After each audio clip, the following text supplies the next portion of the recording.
Welcome back to Midlife Mayhem, the podcast all about midlife and the beautiful chaos it brings.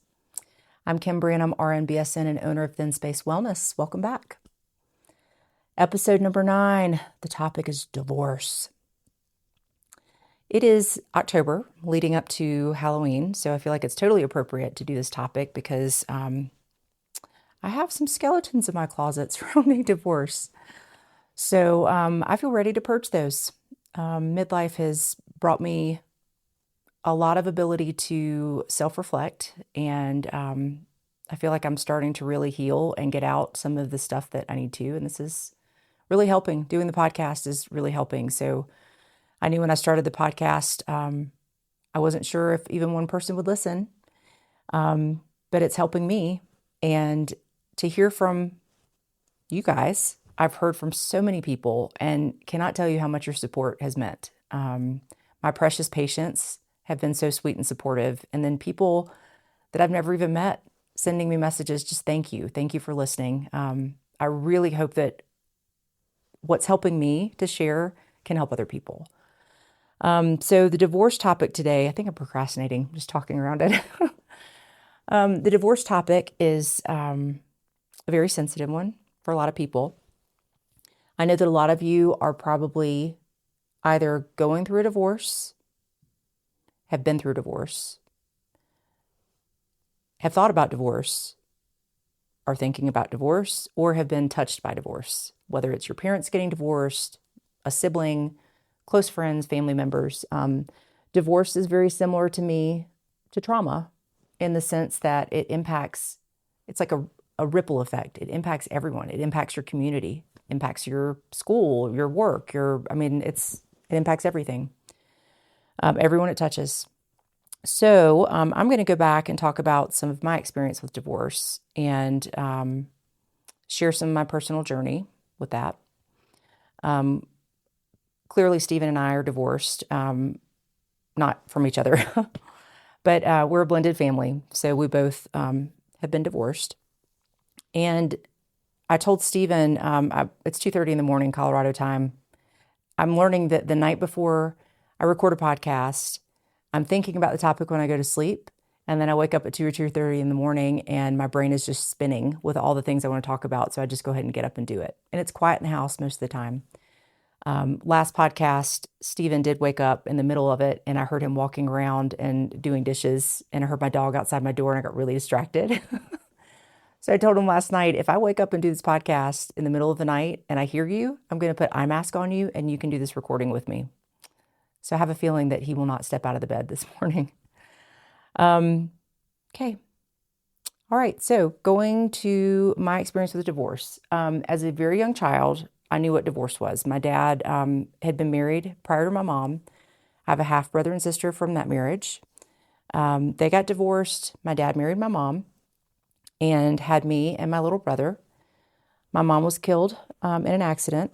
And if you haven't heard that podcast, that's a whole nother story. But it is there available for you. I think it's episode number 4. Can't remember. So after my mom died, my dad got remarried. And my stepmom was super fun. She had 3 older children, and I loved having stepbrothers and sister. They wound up, she left my dad. I'm not quite clear about the circumstances surrounding that. And I wish my dad were here so I could talk with him about it. So he was divorced from her. She did legally adopt me and my little brother. And then when she left my dad, we've had no relationship. I've had no relationship with my stepbrothers and sister, which is really sad to me. So I'm going to try not to ramble about all this stuff because I could talk for hours about it. But anyway, so they got divorced and about a year later, I think it was a year later, almost to the day, my dad got remarried to my current stepmom. So she has 2 children. And they were older. So I had an older stepbrother and stepsister. And that's been my experience, like from a family standpoint with divorce. My half sister is amazing. And her and her husband have been together. They're college sweethearts, which is amazing. They are the people who I've grown up seeing as the couple I want to be. So they were the model that I had. And I love seeing them. I love her husband and always did. I mean, even before they got married. So that's kind of the model that I had growing up, of what I had envisioned in my brain that I wanted my marriage to look like. I think the other piece is that I had this vision of what marriage should look like based on what I imagined my mom and dad had. My mom was my dad's, the love of his life. And I don't mean any disrespect to his other wives. I know that he loved them too. But truly, I know that my mom was the love of my dad's life. So that being said, I vaguely remember my childhood. I mean, I feel like there's parts that are very foggy, especially after my mom passed away. But I just remember, that's like I have this idea that I built up in my head that about what a relationship should be like, and it was my mom and dad. So okay, here we go. Ooh, I just got some butterflies in here. This little skeleton stirring around. Oh, okay. So when I went to college, I grew up in Wilmington, went to college at UNC Charlotte, and my plan was to move back to Wilmington to be a teacher. I wanted to be a high school course teacher. So I met a guy and fell in love, and he was a jazz musician, played the upright bass, super handsome, and just really fell for him.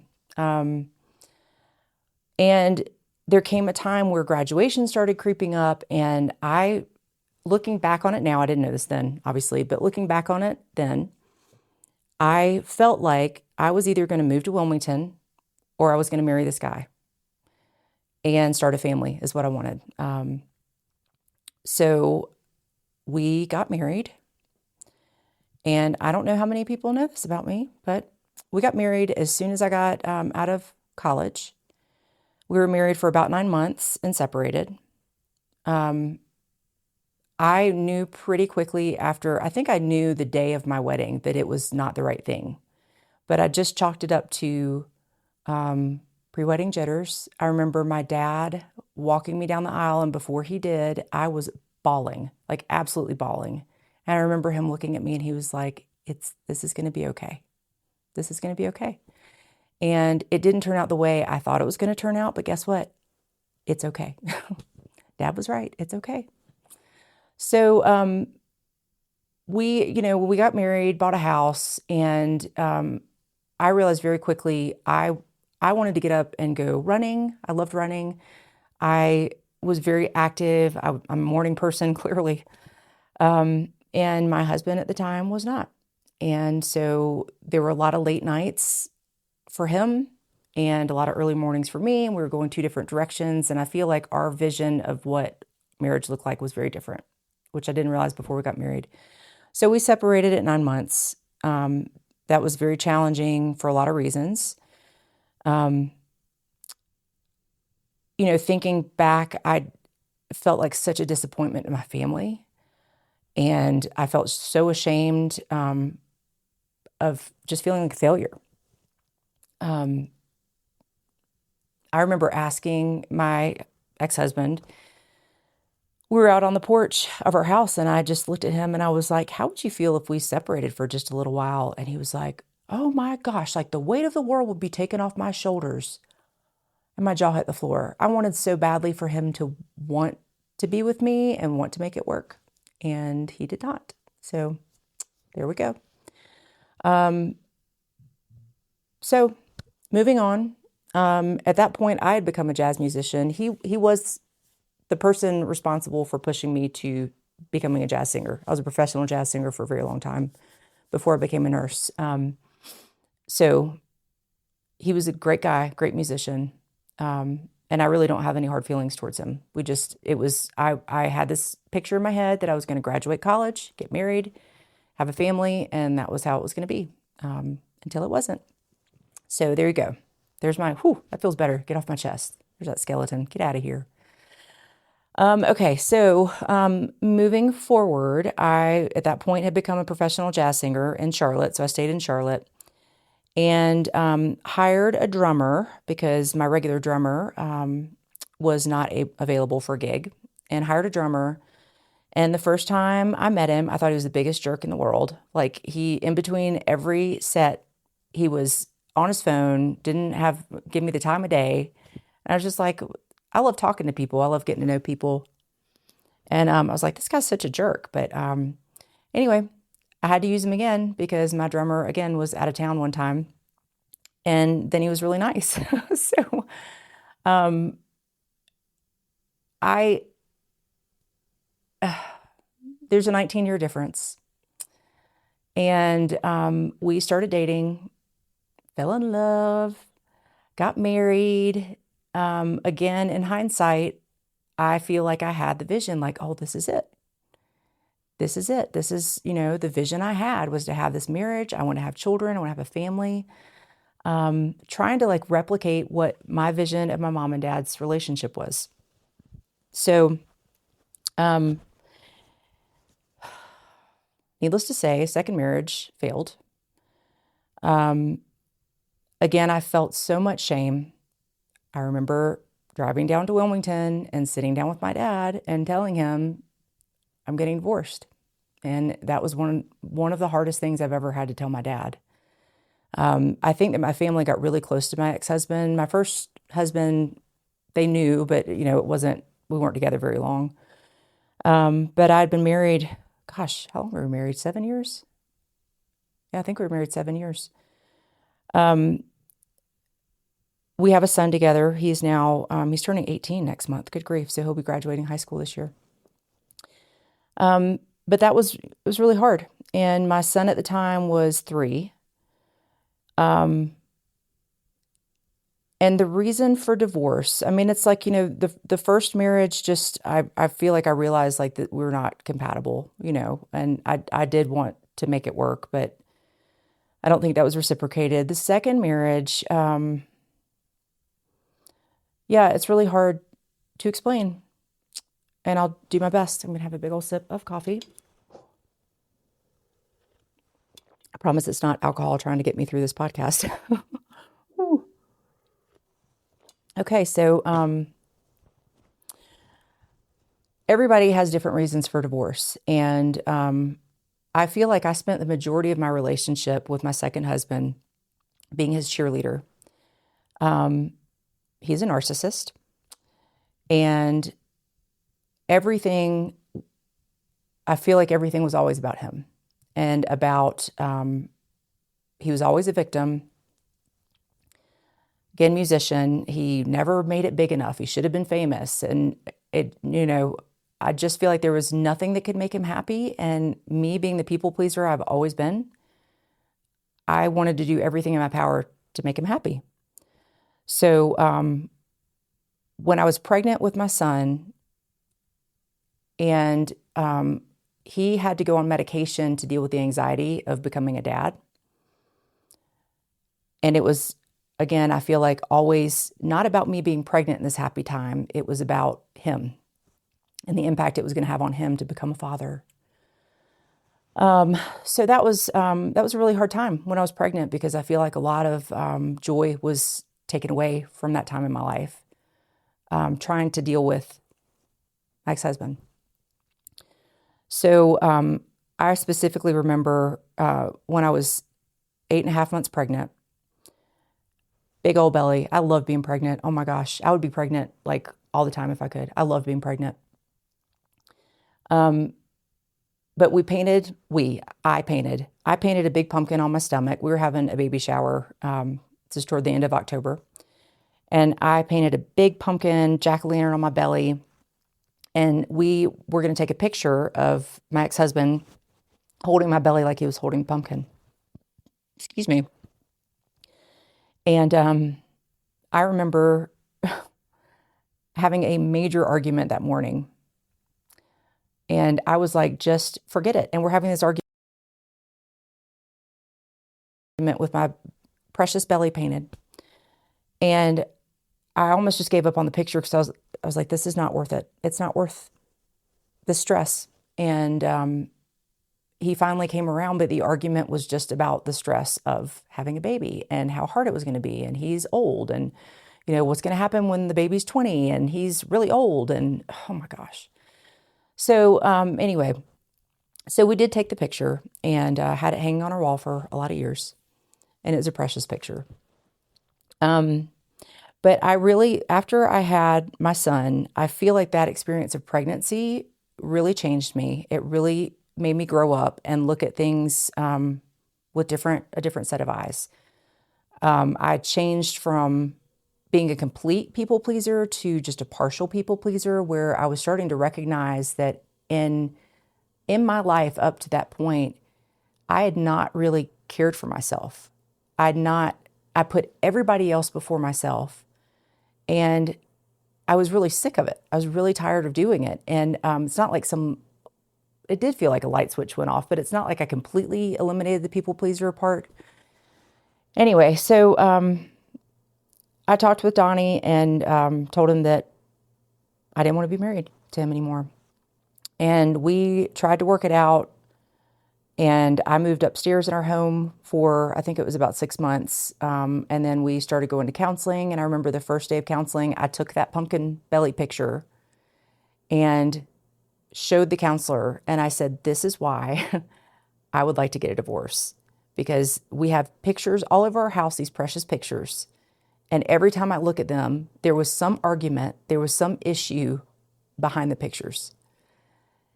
And so counseling helped, and we tried to make it work. And I finally did move back downstairs, and that lasted for about 2 weeks. And then I remember going on a camping trip, and we took our son with us, and we were putting up the tent, and it was raining. And my ex-husband was throwing stuff and cussing, and he was biting his finger because he was so mad that it was raining and he couldn't get the tent up, and my son wanted to help, and he was snapping at him. And I was just like, what am I doing? What am I doing? So that night by the fire, we were supposed to stay 2 nights. That night by the fire, I said, I can't do this. We're done. So that was it. And I remember going to tell my sister. I told her first. And I remember her tearing up and telling me, I'm just really sorry for what you're going to go through for the next year, because it's going to be hell. And I had no idea how accurate she was. It was unbelievable. Divorce is unbelievable. If you've been there, I see you. You get it. If you've not been there, I don't wish it on anybody. I wouldn't change the way that things happened, but it's just extremely hard, and it's hard to explain to people that have not been through it. But if you've not been through it, maybe you've had someone close to you that's confided in you. It's a challenge. So anyway, so my son was 4, and I never thought I'd get married again. I wanted to. I still had that vision of what I wanted in my head. I wanted a best friend for a husband. I wanted family. I wanted more children. And I dealt with the stress of that divorce doing an Ironman.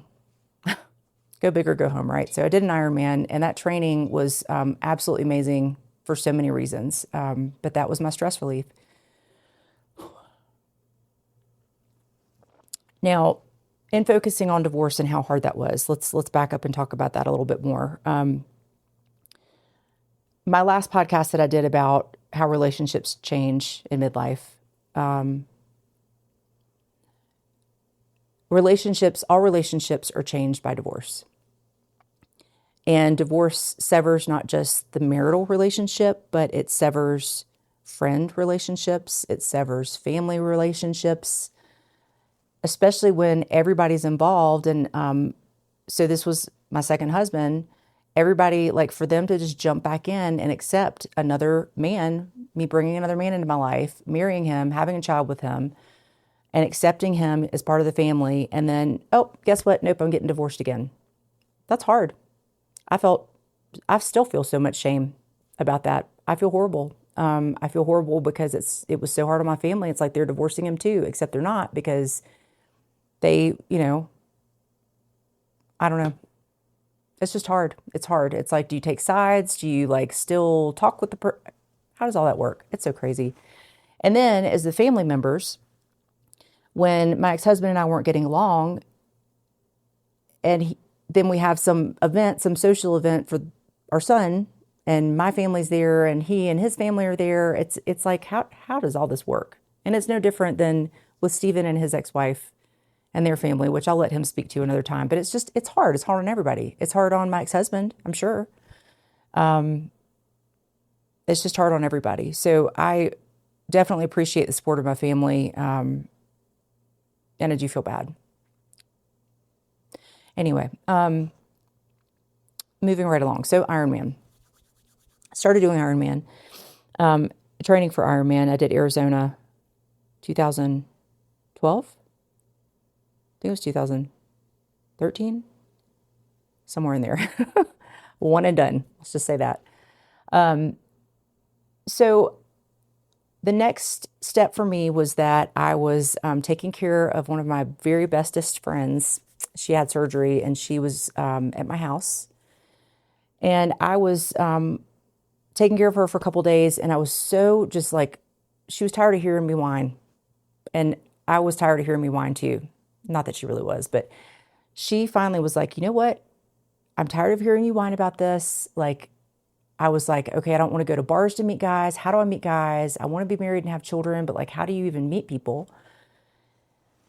So she put me on Match.com. And it was really a fun night. It was really hilarious. But she put me on Match.com while we were sitting there, and she filled out all the stuff. And the next day, I had a message from someone that looked very familiar. And the email just said, "Do I know you?"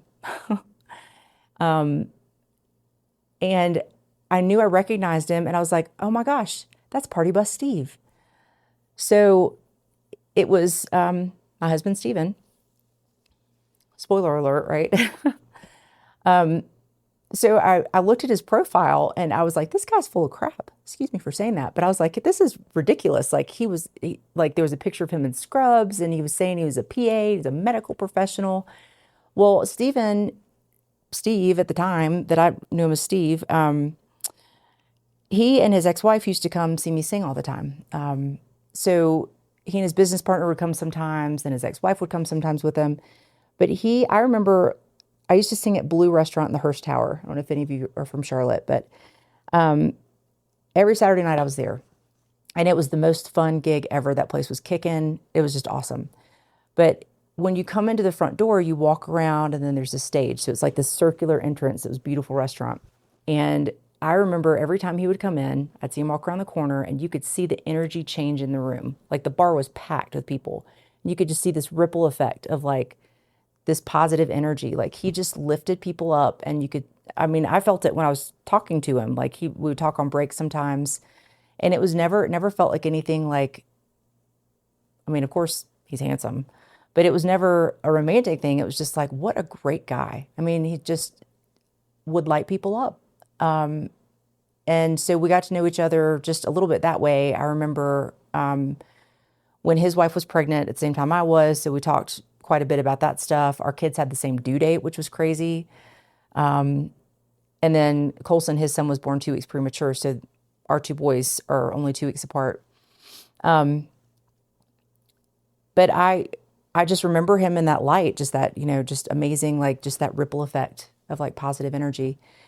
And so that was it. Once I had my son, I took a little maternity leave, and then I kind of retired from singing. I still sang every now and then, but not very frequently. I taught piano, guitar, and voice lessons so that I could stay home more. And then that's when I went back to nursing school when my son was 10 months old. So anyway, so that, where was I? Match.com. So from what I knew of him, he owned a party bus company. That's it. He had party buses. I knew nothing about his medical career, which blows me away. So when he emailed, I emailed back, and I was like, Party Bus Steve? And we met at the Corkscrew in Birkdale. And I remember going shopping for new clothes, and I bought new makeup and new perfume and these platform heels because I love platforms. And I was so excited about meeting him because I hadn't seen him in forever. So we met up and had a glass of wine, and I felt like I was like done. I was like, this guy is absolutely amazing. I didn't know what was going to happen moving forward, but I just was just in love. Like, so we wound up going out on our next date, and we were walking through Birkdale to go to dinner. And he asked me, he was like, so have you had any other marriages other than with your ex-husband? Basically, it's the gist of what he said. And I was mortified. I was like, yeah, I have. And he knew, but that was his way of breaking the ice. And then he kissed me, just a little sweet kiss. And I just immediately like melted. I was like, okay, he's letting me know that this is okay. It doesn't bother him, because I didn't think anybody would date me. 2 failed marriages, watch out. So anyway, so that was just about the end of it. I mean, we just were done. We were like, that's it. There's nobody else for us. Our kids were both 4 years old when we got married. We eloped in Colorado, totally appropriate, at the Stanley Hotel. And we were with Stephen's mom and stepdad and our 2 boys. And there you go. So there's my experience with divorce, remarriage, divorce, remarriage. And yeah, it's really, to think back on my last podcast, a lot of the things I was talking about have to do with divorce in my situation. So, going through those times, like when I divorced my first husband, I feel like I kept a lot of my friends. Like a lot of our friends in college were kind of my friends initially, and then they became his friends. So a lot of those friends stuck with me, and, they still were, they had nothing against him, because I think they just realized like there was nothing, I really don't have anything bad to say about my first husband. I mean, other than we were just very different people and wanted very different things. So I do remember, just the shame starting to build. And then when my second husband and I got divorced, it was way different. It was way different. I lost a lot of friends. And part of it, I feel like I got quiet. Like I think I've mentioned that on the podcast before. Like I handle stress and conflict. I go internal. When I'm feeling stressed, I go internal. It's not that I'm purposefully hiding, but I just I don't want people to see me, like truly see me. Curling up in my bed in fetal position is my favorite place to go when I'm feeling like that. So I don't want anybody to see me. I want to crawl in a hole. So especially the people that are very close to me, I tend to shy away from, and because they can see me, it's like they know. So that being said, yeah, after my second marriage, I was smeared, completely smeared. So many lies told about me to so many people, still to this day, which is really sad. But there's so much anger and resentment from that side of the camp. And it's caused a lot of problems. It's caused a lot of problems for my son. And like I talked about last podcast, I have not felt like I need to explain myself to other people when I don't know what other people truly know, if that makes sense. So if people are being told that I cheated on my ex-husband by my ex-husband telling them this, but I don't know that they necessarily know that, but I've heard from some people that that's what's being said. That makes it very challenging, because I felt like all eyes were looking at me like I had a big scarlet letter on my chest. No, I did not cheat on my ex-husband. But that's what was the report. That was the reason for the divorce. So that was really hard, because I just completely went internal and shied away from the people that were closest to me, because I didn't want them to see the shame that I was feeling, the hurt that I was feeling.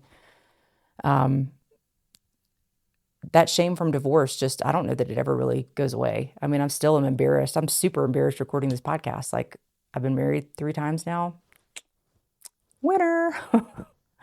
But I am the winner because I now have my sweet Steven and my sweet family and my stepson and my sweet Mo, and would not have any of that without going through this process. And I don't regret my marriage to my previous husband because I have my son.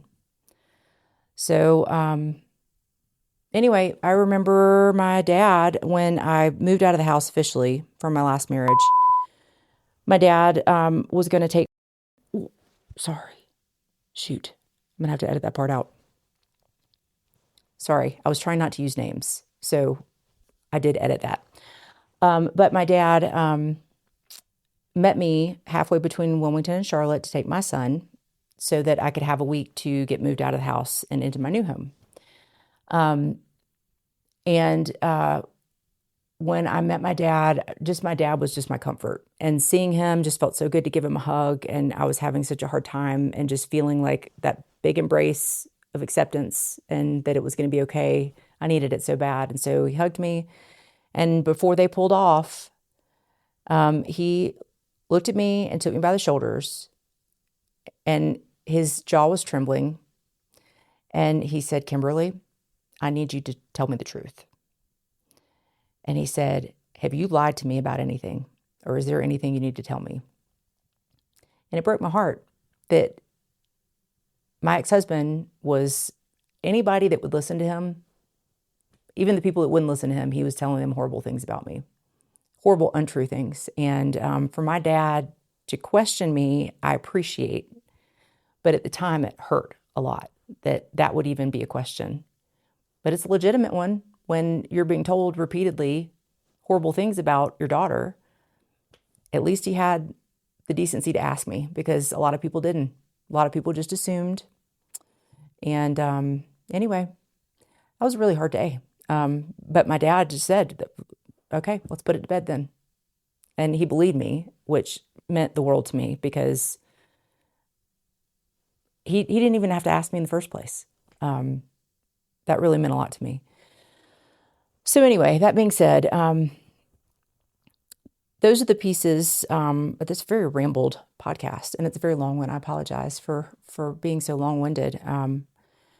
But divorce is complicated, so is life, right? But in this whole process, in my midlife, tying it back into midlife mayhem, I feel more comfortable in my own skin in my late 40s than I ever have in my entire life. And there are lots of different reasons for that, but I feel like especially for women, we come into this place where we get really stuck. Probably multiple times that I can think of in my life where I felt that stuckness, but there was very specifically when I transitioned from my late 30s to my 40s, and that role where it changed from childbearing years to, again, I love being pregnant and I wanted to have more babies, more and more and more babies. So once I got past 40, it was a really hard transition and I felt really stuck. And what do I do now? What do I do now? I mean, I sound like such a spoiled baby saying that. Like, there are people who have, my gosh, way worse things going on than, "Oh, I'm not going to have children anymore because I'm old." But it felt really hard. It was a very hard transition, and losing parents, aging parents, losing parents is really hard. So that transition for me from like 40s into where I am now, like looking back, this has been the biggest transformation I feel like I've had, where I've gotten to a place where I was feeling the most stuck I've ever felt. Like there was no hope that this was just my life now. This is what midlife is like. This is what being an older mom is like. And I'm so grateful to God that I was able to get unstuck. And I hope that if you don't hear anything else from this podcast, that it is possible. So if you're feeling stuck and you need out, reach out for help, whether it's me or anybody else. One of my passions is to help people get unstuck because I needed help. I needed help getting unstuck. And when you get to the other side of being unstuck, as sticky as it is to get out of that muck, it is such a beautiful place. I can't even describe the way that I feel. Looking back on all of my failed relationships and looking back on my marriages and my part, because I wasn't perfect. I definitely never took myself first, never put myself first. It was always my husband or always the person I was with. And I don't feel like I was really myself. So I would just like put on this like perfect, here I am, I'm Kim, and, perfect supportive wife and wanting to, live out my vision. So my vision was what I was living instead of living my life. And I feel like now I'm able to live my life. I'm able to look back and see those mistakes that have been very educational for me. And I'm okay with it. I feel like I've come into my own, especially in the past, even like 3 years. I mean, I just feel social media is really funny. I get a ton of comments because I wear these all the time. If I'm in the Rocky Mountain National Park looking at wildlife, I've got these suckers on. They go in my fridge. They're cold. I get headaches pretty frequently. So when I put these on in the mornings, they depuff. Oh my God, they're amazing. You should read some of the comments that people make about how ridiculous I look. And people are not nice on social media sometimes. Sometimes they're amazing. My little online community makes me very happy. But guess what? I don't take that stuff personally anymore. Like if somebody had written some of that stuff on my Facebook page when I was in my 30s, it would have like made me stop doing it. I would have stopped posting. But now I'm just like, okay, what's wrong with them? Like, what do they have going on that they've got to attack me about my eye patches? Who cares if I have eye patches on? And even stuff as silly as wearing, like I have that parka that I wear. If any of you have seen my social media post, it looks ridiculous. I look like an Ewok. Mo told me that when I tried it on at the store. He was like, "You look like an Ewok, Mom." I don't care. I'm from North Carolina. I still have really, really warm weather blood. And out here, it can be 50 degrees and I have that parka on because I will freeze. And I don't care what other people think. And I get comments about that, like how ridiculous I look. I don't care. It makes me happy. And the stuff that I post on social media, it makes me happy. I'm posting stuff that makes me happy. So I posted something the other day that was me in an outfit with this beautiful background. And I had my little camera on a selfie stick and I've just edited it. So it was like, it makes me happy to see it because I can actually see myself now as a happy person. And I'm proud of where I've come and I'm proud of the work that I put in to get here. And I'm proud to share that. So, the old me would have been too worried about what people would think. Oh, people are going to think I'm trying to be a model. People are going to think, oh, I'm trying to do this. I don't care. I don't care. What I do care about is that I'm reaching my community and that if people are listening to this, which I hope they do, but if people are listening to this, I care about them. I don't care about the negative stuff that people are thinking about me. Does it hurt and sting every now and then? Sure, I'm human. But I'm better able to process it than I've ever been able to. I just feel like I've gotten to the middle, midlife mayhem, and I'm quite happy here. So, thank you for those of you with me. If you know someone who is going through a divorce or has been through a divorce or is thinking about divorce, divorces touch their life. If they're, please share this with them. I am always happy to talk with people. I'm seriously thinking, or not thinking about, I'm speaking this into existence. Stephen and I are planning a retreat to Estes Park, Colorado. And one of the retreats that I would like to host is a blended family retreat. Blended parents, something like that. Divorced women. I mean, like somewhere surrounding that. So if you have ideas, please reach out. My email is kim@thinspacewellness.com, thinspacewellness.com. Please email me anytime. Send a message through YouTube. I think on the podcast channels, you can leave a comment. I'd love to hear from you. But this stuff touches everyone. As I mentioned, divorce impacts everything. Here's divorce and here's the ripple all around you. And you never know who's going to react what way and how it's going to divide families, how it's going to divide friendships. It's a division. It's not just a division of marriage. It's a division of a lot more. So blended families are a whole nother topic. And what I'd like to do next on the podcast is to explore more about divorce and blended families. And I really want to focus the next podcast on how divorce impacts other people. So, like, again, like with my mom's accident, it wasn't until I was older and read her accident report as an adult that I started thinking more about other people and how her passing away impacted them. My half-brother and sister. I can't imagine. How awkward is that? Like, it's not their mom, but then their friends. Like, what do you say to somebody who it's not their mom? They didn't live with the person. So it's like, I can't imagine what they went through. I cannot imagine. My poor dad, that man, I cannot imagine what he went through and what he's continued to go through with multiple marriages, with women who he's been married to who do not understand that he lost the love of his life. Okay, I'm not going there. Sorry, that's another tangent. But yeah, I really, like, if you think about how tragedy impacts different people, and I've started thinking about that, it's like, okay, how are my divorces impacting those around me? And how have they?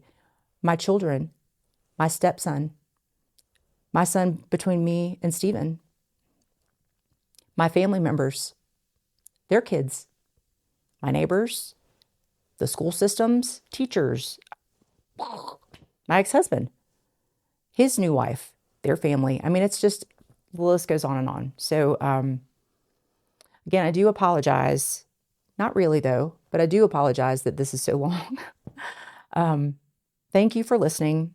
Again, please pass this along, and feel free to reach out to me if you have any topics that you'd like to hear covered. If you would like to be a guest on the show. Is this really a show? Yeah, it's kind of a show. If you'd like to be a guest, I would love to talk with you. I love hearing people's stories, and right now specifically about the divorce and surrounding divorce. If you have something that you feel like would help other people, please reach out and let me know. I would love to hear about it. If you are suffering through divorce, if you're thinking about divorce, if divorce has impacted your life, I see you. And there are a whole heck of a lot of other people who do. Even though you see all these nuclear families around you, and that's what your vision was, like this nuclear family, that's the way it should be. Don't should on yourself. Oh, yep. I see you. And you will make it through. And it is serving a purpose in your life and everyone else's life around you. As hard as it is, transition and change is hard, especially in this situation. You've got this. Whatever your station is in your marriage, if you're thinking about divorce, you are going to make the right decision. But get some support. If you don't have a tribe of people around you, get a tribe. And if you can't find a tribe, email me. I'll be your tribe. Find a tribe that's going to support you and listen to you and be a mirror for you to tell you hard truths when you need to hear it. That's something that was really important for me, is that, my dad asking me questions and having hard conversations, my sister. I had several friends that were very close friends that I talked with and would listen to me all day long, but they also would step up and say, okay, you're being ridiculous about this. You need to think about this a different way. Find that tribe. If you have children and you're going through divorce, find a tribe that will love your children.